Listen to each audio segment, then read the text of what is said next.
এর দায় সামগ্রিকভাবে সবারই, কিন্তু একটা দেশে আইন শৃঙ্খলা রক্ষা করবার দায়িত্ব যাদের, দায়টা তাদের বেশি নিতে হয়।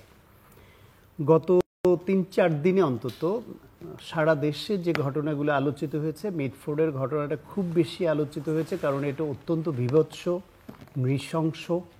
মানে এই নৃশংসতা সহ্য করা যায় না। একটা ভিডিও হয়েছে এবং সেই ভিডিওটা সামাজিক যোগাযোগ মাধ্যমে প্রচার হয়েছে। এর বাইরে চিটাগাংয়ে এক স্বামী তার স্ত্রীকে হত্যা করে 11 টুকরা করেছে, সেই আসামি ধরা পড়েছে।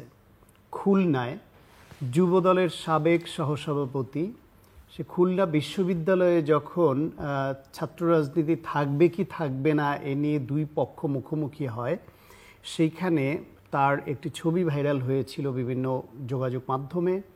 একটা রামদা হাতে সম্ভবত দাঁড়িয়েছিল এরকম একটা ছবি।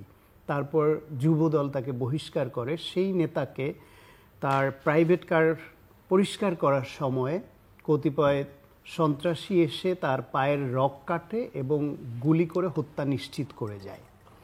চাঁদপুরে এক মসজিদের ভেতরে এক বয়স্ক ৭৫ বয়সী এক খতিবকে উপর্যুপরি কুপিয়ে আহত করে এবং পর নিহত হওয়ার তার মৃত্যুর খবরও জানা যায়। এই যে ঘটনাগুলি ঘটছে, এটা কোনোটাই এক একটা থেকে এক একটা বিচ্ছিন্ন, এটা ভাববার কারণ নাই। কারণ এই সন্ত্রাসীরা শেষ বিচারে গিয়ে এটা নিয়ে রাজনৈতিক দলগুলো নিজেদের রাজনৈতিক লাভের কথা চিন্তা করে প্রতিপক্ষের দিকে কাদা ছুটতে অভ্যস্ত হলেও সেই প্র্যাকটিসের বাইরে গিয়ে যদি ভাবা যায় সন্ত্রাসী মানে সন্ত্রাসী, খুনি মানে খুনি, এই ক্ষেত্রে ধরেন যেই দলেরই হোক তাকে প্রথমত শাস্তির আওতায় আনা এবং এই দেশটা যে খুনির জন্য অভয় আশ্রয়ের জায়গা নয় সেই মেসেজটা খুনির কাছে পৌঁছে দেওয়া এটা জরুরি ছিল। গত 10 মাসে সেটি আমরা দিতে ব্যর্থ হয়েছি। এই ক্ষেত্রে ধরেন চাঁদাবাজি, দখল বা অনেক সন্ত্রাসের সঙ্গে বিএনপির নাম জড়িয়েছে, কোথাও কোথাও জামায়াত ইসলামের নাম জড়িয়েছে, কোথাও কোথাও নির্দলীয় বা অন্যান্য কারো কারো নাম জড়িয়েছে। এখন ধরেন বিএনপি বড় দল হিসেবে তাদের বিরুদ্ধে সমালোচনাটা অনেক বেশি আসছে।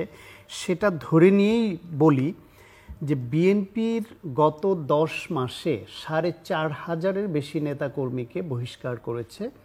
এখন একটা দল হিসেবে কাউকে ফেরতও নিয়েছে, সেই অভিযোগ আছে। তদন্ত হয়, তদন্তে যদি সেটা মনে হয় যে অভিযোগটা সত্য প্রমাণিত হয়নি তখন তাকে ফেরত নিতে পারে, কিন্তু ফেরত নেওয়ার সংখ্যা খুব কম। এখন এই ক্ষেত্রে ধরেন অনেকে এটা বলছে যে বহিষ্কারই যথেষ্ট নয়, একটা রাজনৈতিক দল হিসেবে তারা বহিষ্কারই করতে পারে, তার বিরুদ্ধে তো অন্য যে আইনানুগ ব্যবস্থা সেটা তো রাষ্ট্রীয় বাহিনী নেবে, রাষ্ট্র নেবে, সরকার নেবে। সেই ক্ষেত্রে তাকে বহিষ্কার করার অর্থ হলো দল তার দায় নিল না এবং তার ব্যাপারে আইনশৃঙ্খলা রক্ষাকারী বাহিনী যে কোনো আইনানুগ ব্যবস্থা নিলে এখানে দলের কোনো আশ্রয় প্রশ্রয় বা কোনো রকম তদবির থাকবে না, সেই মেসেজটা ক্লিয়ার করে দেওয়া। সে তার প্রেক্ষিতে যে ব্যবস্থাগুলির রাষ্ট্রীয় বাহিনীগুলোর নেওয়া দরকার ছিল সেখানে ব্যাপক শিথিলতা আছে। এখন এই শিথিলতার পেছনে নানান রকমের ঘটনা, নানান রকমের ইনটিউশন এক এক গ্রুপ থেকে এক একভাবে আসে। কারণ বিএনপির তরফ থেকে বারবার কিন্তু আইনশৃঙ্খলা রক্ষাকারী বাহিনীকে বলা হচ্ছে যে যেখানে এটা ঘটুক আপনারা ব্যবস্থা নেন, বিএনপি কোনো সন্ত্রাসী, চাঁদাবাজি বা কোনো অপরাধীর পক্ষে কখনো দাঁড়াবে না, তো স্পষ্ট বার্তা দেয়া আছে। তারপরও 10 মাসে পুলিশের তরফ থেকে সেরকম কোনো অবস্থান আমরা লক্ষ্য করিনি। এখন এই লক্ষ্য না করবার পিছনে এটা কি পুলিশের দুর্বলতা, যে 5 আগস্ট পরবর্তী ট্রমাটাইজড কিছু পলাতক, কিছু আওয়ামী ফ্যাসিবাদ ঘরানার সম্পৃক্ত ছিল এরকম পুলিশ, তারা কোনোভাবে চাকরি টিকানোর জন্য ঘাপটি মেরে আছে, এই সব কারণে তারা ব্যবস্থা নেওয়ার মতো অবস্থায় নেই সেটি, নাকি তার ওই এলাকায় বিএনপি বেশি শক্তিশালী বলে পুলিশ তাদের সঙ্গে কোনো রকম কনফ্লিক্টে জড়াতে চায় না সেই ভয়, নাকি তাদের প্রতি কোনো বিশেষ কর্নারের নির্দেশনা আছে যে বিএনপির নেতাকর্মীদের নামে এটা চলতে থাকুক, এই প্রচারণাটা হতে থাকুক, বিএনপিকে রাজনৈতিকভাবে একটু মেলাইন করা, হিউমিলেট করা, একটু কোণঠাসা করা, এইটা একটা অন্য রাজনৈতিক দলের লাভ হতে পারে, অথবা এই দেশে যে বিরাজনীতিকরণের দিকে কখনো কখনো যাওয়ার প্রক্রিয়া শুরু হয় তার অংশ হিসেবে এই যে সামনে একটা নির্বাচনের কথা বলা হচ্ছে এবং বিএনপি নির্বাচন চাচ্ছে, সেটা নিয়ে একটা লন্ডন যৌথ বিবৃতিও আমরা দেখলাম, কিন্তু নির্বাচনের স্পষ্ট কোনো রোডম্যাপ আসছে না। ফলে এমন একটা প্রেক্ষাপট তৈরি বলেন, আমি তো রোডই দেখি না। হ্যাঁ, রোডই দেখেন না আপনি, কথা অনেকে বলে। এরকম একটা প্রেক্ষিত তৈরি করা যে বিএনপি তাদের কর্মীরা এরকম অপরাধে জড়িত হয়ে পড়েছে, সেটা আরো বাড়তে থাকলো, তাদের বিরুদ্ধে প্রচারণা চলতে থাকলো এবং জাস্টিফাইড করা হলো যে আইন শৃঙ্খলা রক্ষার জন্য এদেশে এখন যে অন্তর্বর্তীকালীন সরকার তারা যথেষ্ট নয়, ইমার্জেন্সি ডিক্লেয়ার করতে হবে। অথবা বিএনপির বিরুদ্ধে দেশব্যাপী একটা যৌথ অভিযান চালানোর প্রয়োজনীয়তা এস্টাবলিশ করলো। ফলে বাংলাদেশের রাজনীতিতে অতীতে যেরকম বহুমুখী এমন অভিজ্ঞতার মধ্য দিয়ে আমরা গেছি, ফলে এখন এই যে অনেকগুলা পয়েন্ট যেটা আমি বললাম এর কোনোটাকেই ফেলে দেয়া যাচ্ছে না।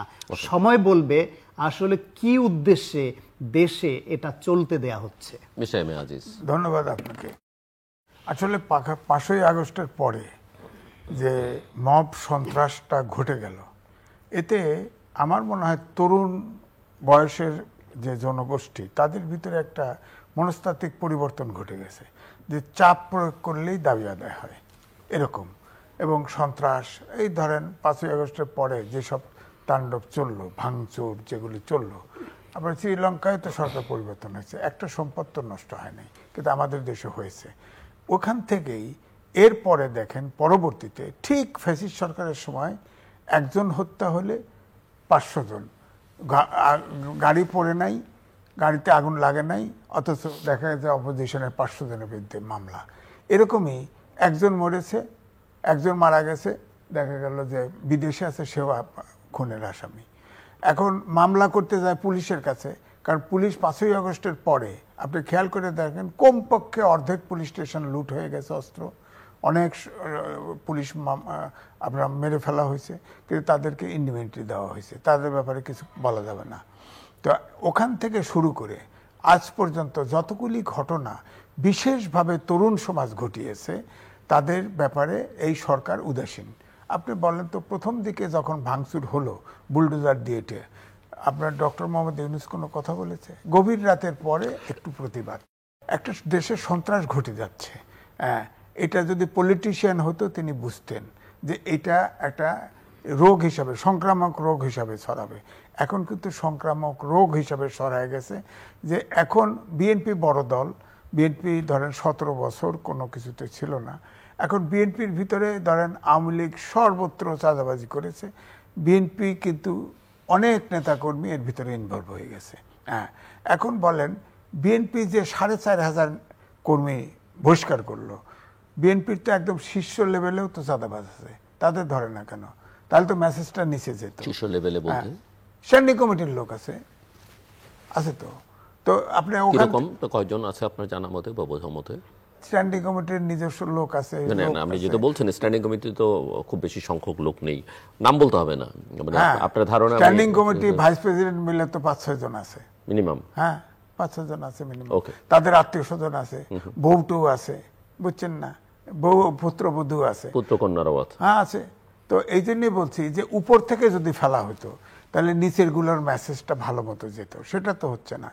4,500 যে কর্মীদেরকে বহিষ্কার করা হয়েছে, তারা কিন্তু বহু কেস খেয়েছে। তারা পাট খেতে পালায়া, ঘর বাড়ি নাই, ঘর বাড়িতে থাকতে পারে নাই, ধান খেতে পালায় গেছে, কেউ এসে ঢাকা শহরে রিক্সা চালাইছে, মোটরসাইকেল চালাইছে, এইভাবে জীবনটা ধারণ করছে। তারাও কিন্তু খুব কষ্টে ছিল। এখন তারা যেহেতু স্কোপ আছে, বড় চাঁদাবাজি করে আমি করব না কেন, ব্যাপারটা এরকম হয়ে গেছে। তো এখন যেটা দাঁড়ালো সেটা হচ্ছে, এটাই প্রমাণিত হয়েছে যে বিএনপি একটা বিশাল সংগঠন, কিন্তু বিএনপির হাইকমান্ড বিএনপির কর্মীদেরকে নিয়ন্ত্রণ করতে পারছে না, ওই জায়গায় চলে গেছে। এখন ধরেন আপনি যেটা বললেন, ধরেন এই যে 5-6 জায়গায় এই ঘটনা ঘটছে, নানান রকম ঘটনা ঘটেছে। এই ঘটনা কি বিএনপির কেউ ঘটাইছে? মানে বিএনপির কোনো ইনস্ট্রাকশনে ঘটছে? ঘটে নাই তো। আপনার ধরেন মিটফোর্ড হসপিটালে, আবার সুজানগরে হয়েছে, বিএনপি নিজে যায় মামলাও করছে, কারণ বিএনপির সর্বোচ্চ শাস্তি কর্মীর বহিষ্কার করা, এরপরে কি করবে? তো আইন শৃঙ্খলা বাহিনী আপনি দেখেন, দুটো ঘটনা দেখেন আপনি। একটা চিটাগাংয়ে ঘটলো, ছাত্রলীগের ছেলেকে ধরে নিয়ে গেল, পুলিশ এটাকে ছেড়ে দিল যে তার ভিতরে কোনো অভিযোগ নাই, কেস নাই, কিছু নাই, ছেড়ে দিছে। বাস থানার ওসি ঘেরাও করলো এবং থানার ওসি সাসপেন্ড হয়ে গেল। আপনি দেখেন সাবেক আপনার রাষ্ট্রপতি চিকিৎসার জন্য গেল, এয়ারপোর্টে 3 ঘন্টা বসে রইল। ওখানে সব ইমিগ্রেশন থেকে শুরু করে কত সব বাহিনীর লোক আছে, কারো কিছু হলো না, 3 পুলিশের ঘাড়ে চাপাই দিল। তো পুলিশ তো ট্রমাটাইজ ফুললি। এখন কেস না নিতে গেলে মারা গেছে একজন, 300 জন বিদেশি লোকের কাছে কেস নাও না, কবে ফেজিবাদের দোষর, সাথে সাথে তার চাকরি নাই। তো এই পরিস্থিতিটা তৈরি করার ক্ষেত্রে আমি বলবো যে এখানে সরকারের ইনঅ্যাকশনটা প্রধান হয়ে গেছে। এই ইনঅ্যাকশনের কোনো বিশেষ উদ্দেশ্য তো আছে বলে মনে হয় আপনার কাছে? হ্যাঁ, আমার কাছে মানে মনে এটা হয় তারা ক্যাপাবল না, সেটা হচ্ছে একটা অযোগ্যতা, আরেকটা হচ্ছে যে অযোগ্যতা তার সঙ্গে অসৎ উদ্দেশ্য, অথবা অসৎ উদ্দেশ্য, কোনটা? একটা হলো তারা ইনক্যাপাবল, সব এনজিও মার্কার লোক, আর 2-1টা আমলা আছে, তারা যে সেক্টরে আছে। কিন্তু আমার কাছে মনে হচ্ছে যে প্রধান উপদেষ্টা হচ্ছে ভয়ঙ্কর চতুর লোক, তিনি এখন খেলা করতেছে, তিনি নির্বাচনটা দিতে চায় বলে এখনো মনে হয় না। সব কথায় আপনি দেখেন সর্বোচ্চ বলছে না যে ডিসেম্বরের ভিতরে সকল প্রস্তুতি নাও, ইলেকশন হবে, তবে আবার বলছে সংস্কার এবং যদি সংস্কার বিচার যদি পর্যাপ্ত পরিমাণে হয়। আগে লন্ডন বৈঠক করছে, তখন রাজনীতিতে তাপদাহ চলছিল, তো এরপরে বৈঠকে দেখেন অনেক শর্ত যদি তবে দিয়ে একটা কিন্তু ধরেন এই যদি শর্তের মধ্যে বিএনপি ঢুকলো কেন? না, আমার কাছে আগেও বলেছি, এখনো বলি, আমার মনে হয় ওইখান থেকে ডক্টর ইউনূস তার ঘুড়ির লাটাই তার হাতে, বিএনপিকে ট্র্যাপ করছে। আমার মনে হয় বিএনপি ট্র্যাপড। আর বিএনপি যেহেতু জামাত ইসলাম নেক্সট দল, তারা কিন্তু সব সিটে নির্বাচন প্রার্থী দিয়ে দিয়েছে। বিএনপি চায় যত দিন যাবে তত বিএনপির বিরুদ্ধে যত সবগুলো দল তো নেমে গেছে যে বিএনপিকে ঠেকাও, কারণ বিএনপির সব জনশ্রুতি আছে, বিএনপি সরকার গঠন করতেছে, তো যত তাড়াতাড়ি নির্বাচন হয় বিএনপির জন্য ভালো, যত দেরি হবে তত খারাপ। বিএনপি তো একদিন পর্যন্ত ডিসেম্বর বলে হঠাৎ করে আবার ফেব্রুয়ারিতে চলে গেল। না, এটা হলো কেন গেল? এটা গেছে হচ্ছে আপনার নেগোসিয়েশনের জন্য, নির্বাচনটা হোক। হ্যাঁ, যেমন ধরেন এবারে যে প্রেস সেক্রেটারি কি দিয়ে বলালো যে সকল প্রস্তুতি ডিসেম্বরের মধ্যে নাও, হ্যাঁ, ভাবটা এমন যে ডিসেম্বরের প্রস্তুতি নিয়ে ফেলালেই নির্বাচন হয়ে যাবে। কিন্তু বড় 2টা শর্ত আছে শেষে, সংস্কার এবং বিচার পর্যাপ্ত যদি হয়। এই কথাটা জয়েন্ট স্টেটমেন্টের মধ্যে আছে। হ্যাঁ, জয়েন্ট স্টেটমেন্টের মধ্যে আছে, এখনো ওই শর্তই রাখছে। তার মানে হচ্ছে কোনো কারণে যদি ফেব্রুয়ারি ক্রস করে যায় তাহলে আর নির্বাচন দেওয়ার মতো পরিস্থিতি বাংলাদেশে নাই। এদিকে সারা দেশে যে অরাজকতা তৈরি হয়েছে, এখানে যে অন্য থার্ড পার্টির কোনো ইনভলভমেন্ট নাই, এটাও কিন্তু ভাবা মানে না ভাবার কোনো সুযোগ। ডক্টর শান্ত, আপনি শুনছিলেন যে এখন প্রশ্ন অনেকের কাছেই যে বিএনপি আসলে কেন ফেব্রুয়ারিতে গেল, যেখানে তারা বুঝতে পারছে যে সরকারটা খুব একটা নিরপেক্ষ ভূমিকায় নেই, সরকারের কারো কারো প্রতি ব্লেসিংস আছে, এবং যাদের প্রতি ব্লেসিংস আছে তারা বিএনপিকে কথাবার্তায় আচরণে সার্বক্ষণিকভাবে আন্ডারমাইন করবার চেষ্টা করছে। হ্যাঁ, বিএনপির সীমাবদ্ধতা, দুর্বলতা এবং কিছু কিছু অপকর্মের সঙ্গে বিএনপির নেতাকর্মীরা যুক্ত আছে। কর্মীদের বিরুদ্ধে ব্যবস্থা নিয়েছে। মিস্টার আজিজ যথার্থই বলেছেন যে কিছু সিনিয়র নেতারা এর সঙ্গে হয়তো ইনভলভ আছেন কোথাও কোথাও, এবং অন্তত সেটুকু না থাকলেও নেতাকর্মীরা যারা করছেন তারা তাদের আশ্রয় প্রশ্রয় আছেন বা তারা রক্ষা করবার চেষ্টা করেন। কিন্তু সব মিলিয়ে সবাই মনে করে যে বাংলাদেশের নির্বাচনটা অত্যন্ত জরুরি। আমাদের ডেভেলপমেন্ট পার্টনাররা মনে করে, যে প্রতিবেশীর সঙ্গে আমাদের সম্পর্কের টানাপোড়েন, তারা মনে করে, বিএনপি এবং তার মিত্ররা এতদিন ধরে চাইছিল পতিত সরকারের সঙ্গে সংশ্লিষ্ট তারাও মনে করে যে নির্বাচন হলে হয়তো তারা একভাবে পরিস্থিতি মোকাবেলা করতে পারবে। কিন্তু আসলে ঘুরিয়ে ফিরে যাই বলি না কেন আমরা, সেটা ফেব্রুয়ারি বলি, এপ্রিল বলি, জুন বলি, নির্বাচনের তেমন কোনো লক্ষণ এখন পর্যন্ত নেই।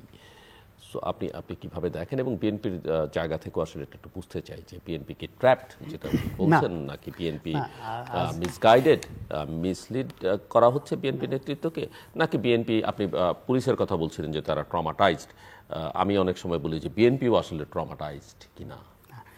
আজিজ ভাই যেটা বলছেন যে বিএনপি ট্র্যাপড, আসলে আমার এটা আসলে অতটা মনে হয় ওই না। মিটিং এর পরে আমি প্রথম সম্ভবত বলেছি। আপনি আমি বলেছেন বা আজিজ ভাইও বলছে, কিন্তু আমি ওরকম মনে করি না। কেন? বিএনপির কার্যক্রম, পলিটিক্যাল গতিবিধি, সরকারের অবস্থান, এটা আমার অবজারভেশন যায়, এবং বিএনপির কিছু নেতার সঙ্গে তাদের যে মোটিভ, তাদের কথা, প্ল্যানিং, সেসব শুনে আমার যেটা মনে হয়েছে, নির্বাচন প্রশ্নে বিএনপির সঙ্গে সরকারের টানাপোড়েনটা এক পর্যায়ে খুব বেড়ে গিয়েছিল, এবং পরিস্থিতি এরকম হয়ে যাচ্ছিল যে আপনার পয়েন্ট অফ নো রিটার্নে চলে যাওয়ার মতো পর্যায়ে তৈরি হয়েছিল, এবং সেটা নিয়ে এমন একটা উৎকণ্ঠা কিন্তু হলো। বিএনপির তো অগণতান্ত্রিক কোনো অন্যায় না, কোনো দাবি ছিল না। বিএনপির দাবি অগণতান্ত্রিক একটাই ছিল, যেটা দেশের মানুষের দাবি, গত কয়েক রাজনীতিতে- বছরের দাবি, নির্বাচনের দাবি। রাজনীতিতে একদম ন্যায়সঙ্গত ন্যায্য কথা নিয়েও সব সময় স্টিক থাকা যায় না, কারণ এর লাভ লস চিন্তা করতে হয়। আমি লাভ লসটা যে কথা বলে এবং নিজের বিবেচনায় যেটা মনে হয়েছে, ধরেন বিএনপি ডিসেম্বর নিয়ে একদম স্টিক থাকলো, এনসিপি তখনও নিবন্ধনের জন্য আবেদনই করেনি, এবং তারা একটু গ্রোন আপ হওয়ার চেষ্টা করছে, যে একটু তারা আরেকটু সময় চায়। সেটা কি সরকারের দায়িত্ব? না, কাউকে কোনো সরকারের রাজনৈতিক দায়িত্ব না, শক্তিকে বা দলকে সুযোগ সরকারের দেয়া? দায়িত্ব না, বিএনপিরও দায়িত্ব না।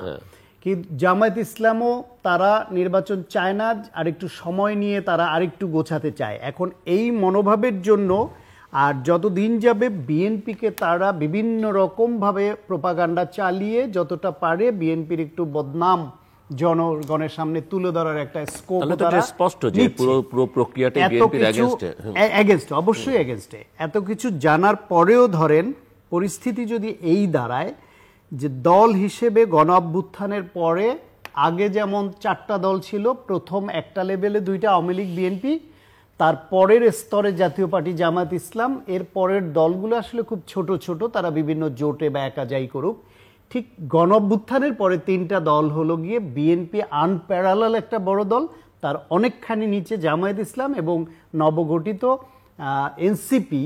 তাদের এখন কখনো ভোট করে নাই, ফলে আমরা পার্সেন্টেজের বিবেচনায় বুঝতে পারবো না, কিন্তু তাদের প্রতি কিছু মানুষের সহানুভূতি, ভালোবাসা আছে, যেহেতু এই ইয়াং ছেলেরা যুদ্ধের সময় অত্যন্ত গুরুত্বপূর্ণ একটা জুলাই গণ অভ্যুত্থানে পালন করেছে। পলিটিক্যাল পার্টি বাংলাদেশের সকল তরুণরা, ছাত্ররা এই পরে দলের সঙ্গে হয়েছে। আছে এমনটা তো নেই। এখন কেন আমি এই কথাটা তুললাম, যে এমন যদি পরিস্থিতি হয় যে বিএনপি নির্বাচনের জন্য চাচ্ছে এবং তারা রাস্তার কর্মসূচি ঘোষণা করে দিল, এমন পরিস্থিতি হয়েছিল যে ওই সময় সমঝোতা না হলে পরের মাস থেকে তারা রাস্তার কর্মসূচিতে, রাজনৈতিক কর্মসূচিতে বিএনপিতে যাওয়ার প্ল্যানিংয়ে ছিল, তখন জামায়াত ইসলাম এবং এনসিপি বা সরকারের অনুগত বা এদের সমমনা আরও কিছু দল নির্বাচনে যেতে চাইল না, যে নির্বাচনের পরিবেশ নেই, এখন নির্বাচন হলে আমরা করব না।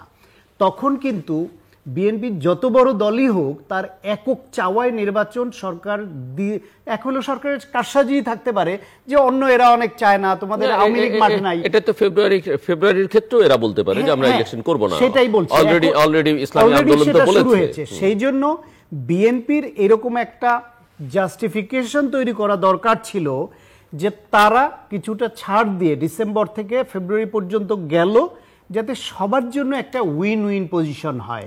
তারা এপ্রিলে রাজি হয়েছিল, প্রধান উপদেষ্টা তো এপ্রিলে নির্বাচন চাইবেনের কথা ঘোষণা করলেন, তখন তো জামায়াত ইসলাম সেটাকে স্বাগত জানিয়েছে। এনসিপি সেটার বিরোধিতা করেনি, বলছে যে বিচারের অগ্রগতি, সংস্কারের অগ্রগতি লাগবে, ফাইন। তাহলে বিএনপি ডিসেম্বর, ওরা এপ্রিল, সেই অবস্থা থেকে মাঝামাঝি ফেব্রুয়ারি যদি হয়, তাতে যদি সবাইকে নিয়ে ইলেকশন করা যায়, এইরকম একটা মাঝামাঝি উইন উইন পজিশনে বিএনপি যেতে চেয়েছে। এখন যদি মনে করেন, এখন যে কথা আপনি বললেন যে এখনো তাদের যে বডি ল্যাঙ্গুয়েজ জামায়াত ইসলাম এবং এনসিপির ইসলামী আন্দোলনেরও, তারা ফেব্রুয়ারিতেও এখন বলছে যে লেভেল প্লেইং ফিল্ড হয় নাই, সন্ত্রাস, এটা ওইটা, প্রশাসন নিউট্রাল না, নির্বাচন কমিশন নিউট্রাল না, নানান রকম অজুহাত তৈরি করছে। কিন্তু বিএনপি আগেরবার তাদের সম্মান দেখিয়ে একটা উইন উইন সিচুয়েশন আনবার জন্য সমঝোতার ভিত্তিতে গণ অভ্যুত্থানের পক্ষে শক্তির মধ্যে অনৈক্য যাতে খুব বেশি বেড়ে না যায়, সেটা ধরে রাখবার জন্য বিএনপি এই স্যাক্রিফাইসটা করেছে দেশের স্বার্থে। কিন্তু যদি সেই ভাষাটা এই দলগুলো না বুঝে এবং তারা যদি গোয়ার্তুমি করে, দেশের মানুষ তো বোকা না, তারাও তো বুঝবে যে বিএনপির মতো এত বড় দল তারা তো ছাড় দিয়ে ডিসেম্বর থেকে ফেব্রুয়ারিতে আসলো। ফেব্রুয়ারির পরে পেছাতে গেলে আমার বিশ্বাস এবং আমার আবেদনও এটা যে কোনোভাবেই বিএনপি এবং তাদের সমমনা দলগুলোর উচিত হবে না এই নির্বাচন পেছানোর দিকে এক বিন্দু ছাড় দেওয়া। তাতে করে কি হবে, বিএনপিকে অবশ্যই যত রকমের রাজনৈতিক কর্মসূচি লাগে এই নির্বাচন আদায় করবার জন্য সেটা করতে হবে, এবং সেটা করতে গেলে তার কনসিকুয়েন্স কি হতে পারে? কনসিকুয়েন্স হতে পারে এই সরকার বাধ্য হয়ে নির্বাচন দিতে পারে এবং এই দলগুলো আসতে পারে। কনসিকুয়েন্স হতে পারে যে এই সরকার নির্বাচন দিবে না, যে না বিএনপির চাপের কাছে আমরা নতি স্বীকার করব না, তাহলে বিএনপির মতো বড় দল এবং তাদের সমমনা দেশবাসীর চাপ, এইটা এই চাপটা নেওয়ার সক্ষমতা অন্তর্বর্তীকালীন সরকারের নাই। প্রশাসনের সেই সহযোগিতা তারা পাবে না, তখন তারা পদত্যাগ করে বসতে পারে অথবা ইমার্জেন্সি দিতে পারে। পদত্যাগ করা ছাড়া ইমার্জেন্সি দিতে পারে, পদত্যাগ করলেও যাদের হাতে রাষ্ট্র পরিচালনার দায়িত্ব নেবে ইমার্জেন্সি আসবে। যদি ইমার্জেন্সি আসে তাহলে কি হবে, ইন্ডিয়ান আধিপত্য আবার এখানে ফিরে আসতে পারে। তাহলে ক্ষতিগ্রস্ত বিএনপি একা হবে? দেশবাসীর কাছে দায়ী থাকবে যারাই নির্বাচন হতে দিল না তারা, এই এনসিপি, এই জামাত ইসলাম, যারা একটু নিজেদের সামান্য লাভের জন্য দেশকে ক্ষতি করার জন্য নির্বাচন পেছানোর কারসাজিতে যুক্ত হবে, ষড়যন্ত্রে যুক্ত হবে, তাদের কারো পিঠ বাজবে? কোন নেতার বাড়িঘর রক্ষা পাবে ওই ফ্যাসিবাদের হাত থেকে যদি ইন্ডিয়ান আধিপত্য এবং ফ্যাসিবাদ আবার ফিরে আসতে পারে? সুতরাং আমি এই কথাটা আগেও কয়েক জায়গায় বলেছি, আমাদের রাজনীতিবিদদের প্রতি আমাদের অনেক অভিযোগ আছে, তারা সবাই দেশকে ভালোবাসেন না, এরকম নজির আমরা দেখেছি। তারা সবাই মানুষের কল্যাণে কাজ করেন না, নিজের কল্যাণ নিয়ে বেশি ভাবেন, এমন অ্যাটিচিউডও কোনো রাজনীতিবিদের আমরা দেখি। কিন্তু এমন রাজনীতিবিদ আমি এখনো দেখিনি যে নিজের পিঠ বাঁচানোর জন্য ভাবে না। সুতরাং এই এনসিপি বলেন, এই জামাত ইসলাম বলেন, বিএনপি বলেন, অন্যান্য ডামবাম বলেন, এই গণঅভ্যুত্থানের স্পিরিট ব্যর্থ হলে, এই অনৈক্যের ফলে যদি রাস্তার কর্মসূচিতে মুখোমুখি এরা দাঁড়ায়, সেইখানে সরকার এবং দেশি বিদেশি নানান রকমের খেলোয়াড়রা যদি ইনভলভ হয়ে যায়, তাহলে তার খেসারত যে কিভাবে কতটা দিতে হবে সেই বোধটা এদের আছে, এটা আমি বিশ্বাস করি। ফলে শেষ পর্যন্ত এসে যতই এরকম নানান রকমের বক্তব্য দেখ, যতই মাঠ গরম করুক বক্তব্য দিয়ে, নিজের পিঠ বাঁচানোর জন্য, দল বাঁচানোর জন্য ভবিষ্যৎ চিন্তা করে হলেও নির্বাচনে শেষ পর্যন্ত এরা আসবে। এবং বিএনপি এবং সমমনা দেশের স্বার্থে, দেশের অর্থনীতির স্বার্থে, গণতন্ত্রের স্বার্থে, দেশকে ঐক্যবদ্ধভাবে এগিয়ে নেবার স্বার্থে, বিদেশি বিনিয়োগ, দেশি বিদেশি বিনিয়োগের স্বার্থে, চাকরির বাজার নেই, বেকারত্ব বাড়ছে, দারিদ্র্য বাড়ছে, এগুলা থেকে উত্তরণের স্বার্থে নির্বাচন আর পেছানোর কোনো সুযোগ নেই। বিএনপি ওই পজিশনে অনড় থাকবে, এটা আমার বিশ্বাস এবং আমরা নিজে প্রত্যাশাও করি। তাই মিস্টার এম এ আজিজ, দেখেন, আমি শান্তবার শেষের দিকের কথাটার সাথে একমত হয়েই বলছি যে আপনি দেখেন লন্ডন ভাষায় একটা ভয়েস শোনা গেছে, ভারপ্রাপ্ত চেয়ারম্যান বিএনপির বলেছিলেন যে ফেব্রুয়ারিতে নির্বাচন হলে ভালো হয়। মাও সেটা বলেছে, এই কথাটাই বলেছে। ডক্টর মোহাম্মদ ইউনূসের কোনো কথা আমরা শুনিনি। যখন পরে আপনার স্টেটমেন্টটা প্রকাশ করা হলো, 1 ঘন্টা 20 মিনিট কথা বলে মোটামুটি 5 মিনিটের স্টেটমেন্টটা পড়লেন যিনি, ওইটাই বলতেছি, যার পদত্যাগ বিএনপি দাবি করেছে। হ্যাঁ, জাতীয় নিরাপত্তা পরিষদের উপদেষ্টা তিনি বললেন, বিএনপি যার পদত্যাগ দাবি করেছে, হ্যাঁ পদত্যাগ দাবি করছে, তাকে ডক্টর মোহাম্মদ ইউনূস প্রত্যেকবার আপনার একবার ইউনূস সাথে দেখা করতে গেছে বিএনপি, ওই সেক্রেটারি রাখছে, মন্ত্রী এলজিআরডি মন্ত্রীকে রাখছে, তারও পদত্যাগ চাইছে। তো অর্থাৎ খোঁচা মারা, কিন্তু তার জায়গা থেকে সরে না। এই জন্য বলছি, আমি তাকে বলছি যে সবচেয়ে নীরব, আপনি দেখেন নীরব একদম, সারা পৃথিবীতে তার দেশ এই 54,000 বর্গ মাইল থাকলো কি থাকলো না, এ নিয়ে তার মাথা ব্যথা আছে আমার কাছে মনে হয় না। এখন বিএনপি ধরেন ওই ডিসেম্বর যখন লন্ডন বৈঠক হয়, তখনও যে পরিস্থিতি বিএনপির জন্য আছে, এখন সময় ক্ষেপণ হয়েছে, পরিস্থিতি আরও বিএনপির অনুকূলের বাইরে চলে যাচ্ছে। সুতরাং আপনি যেটা বললেন যে এর পরে ফেব্রুয়ারির পরে আর ছাড় দেওয়া যাবে না, ছাড় দিলেই নেক্সট ইয়ারে চলে যাবে, এরপরে অনিশ্চিত। হ্যাঁ, 27 এইভাবে চলতে থাকবে, অর্থাৎ নির্বাচন হবে না। খেয়াল করে দেখেন, একদিকে নেগোসিয়েশন হচ্ছে, ইলেকশনের টোপ দিয়েছে। আমি যেটা ওইটা বলছি যে আমাদের পাবনার ভাষায় বলে যে ফাটাবাসের চিপায়, বিএনপি ফাটাবাসের চিপায় পড়ছে, ট্র্যাপ করে ফেলছে, ট্র্যাপের, বা আমার পাবনার ভাষায় বলে ফাটাবাসের চিপায়, উনি চিপায় পড়ছে, কিছু করার তো নাই। বিএনপির এখন ওই বৈঠকের পরে সরল মনে ম্যাডামও বলছে না, এবং ওই বৈঠকের পর আমরা যেটা দেখলাম যে বিএনপি নেতৃবৃন্দ প্রায় 360 ডিগ্রি ঘুরে, কারণ গত 10 মাসে তাদের কথা আমরা শুনেছি সরকার সম্পর্কে, তাদের মূল্যায়ন, অনেকের সম্পর্কে বক্তব্য, তারা 360 ডিগ্রি ঘুরে বলছেন যে এই সরকার যা কিছু করছে সব ভালো এবং আমরা সরকারকে পূর্ণ সহায়তা দিয়ে দেব। এখন আমার বক্তব্য হচ্ছে যে এখন যে পরিস্থিতি, তাতে করে বিএনপি ফেব্রুয়ারিতে নির্বাচন না দিলে বা না হলে অবশ্যই আন্দোলন করতে হবে। দেশের মায়া যদি কারো না থাকে, সেটা কবে বোঝা যাবে যে নির্বাচনটা ফেব্রুয়ারিতে সরকার দিচ্ছে না?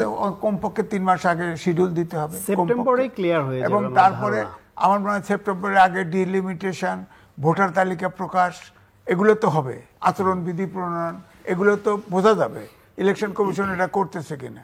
দেখেন ওই সময় প্রফেসর ইউনূস এখন আবার বলছেন যে তরুণদের জন্য বিশেষ ব্যবস্থা করতে হবে। হ্যাঁ, এটা কেমন কথা হলো? এটা কেমন কথা হলো? তরুণদের জন্য আলাদা বুথ, এটা আবার কোন আজবের কথা? আমি তো বুঝলাম না। তরুণদের ভোট আবার একটা জরিপ বেরোচ্ছে 15 বছর থেকে আপনার 35 বছর, 15 বছর ভোটার, ওর মতামতের কোনো দাম আছে? এই একটা জরিপ দিয়ে দিয়েছে, যদিও বিএনপির ভোট বেশি দেখাইছে, এটা বুঝলাম, কিন্তু এই জরিপটা এইটাতেই বলা যায়। আর প্রত্যেক জেলার থেকে নিচে, এক এক জেলায় এক এক পার্টি, ধরেন এখন ফরিদপুরে গেলে একরকম হবে, রংপুরে গেলে একরকম, বগুড়া নোয়াখালী গেলে আরেক রকম। তো এটা তো জরিপটা অনেক জায়গায় আছে, বিতর্ক করার আছে। তো যাই হোক, সেটা বড় কথা না। আমার কথা হচ্ছে যে এখন বিএনপি, আমি বলবো যে বিএনপি আমার পামরার ভাষায় বলে ট্র্যাপড হয়েছে, আর আমি পাবনা ভাষায় বলি ফাটা ভাষায় চিপায় পড়ছে, আর আমি বলবো ভদ্র ভাষায় ট্র্যাপড হয়েছে।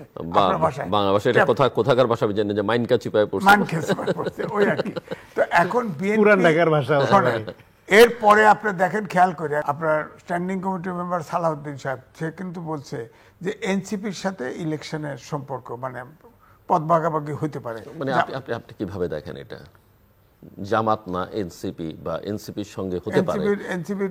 এনসিপি তাফালিং করতেছে, ম্যানেজ করতে চায়, এটাই তো বুঝবো। মানে তার মানে আর কি ভোট আছে নাকি? না, এনসিপি ভোট আছে না, তাহলে বিএনপি এটা কেন বলছে? তার মানে বিএনপি এনসিপি কে ভয় পাচ্ছে না।